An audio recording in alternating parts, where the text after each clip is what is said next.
The వో of God. ఈ video చివరి వరకు చూడండి. దేవుని ఆశీర్వాదాలు పొందండి.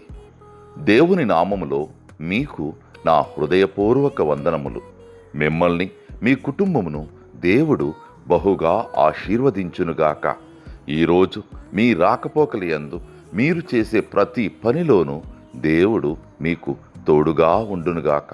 మీరు ఊహించిన అద్భుతాలు, ఆశ్చర్యకార్యాలు ఈరోజు మీ దేవుడు నీ జీవితంలో చేయునుగాక. ఈరోజు నీ దేవుడు నీతో మాట్లాడే మాట, నీ దేవుడైన యెహోవా తానే దహించు అగ్నివలె నీ ముందర దాటిపోవుచున్నాడని నేడు నీవు తెలుసుకునుము. ద్వితీయోపదేశకాండము 9వ అధ్యాయము 3వ వచనం. The Lord your God is he who goes out before you as a consuming fire. Deuteronomy chapter 9 verses 3. తీరాలే దూరమాయే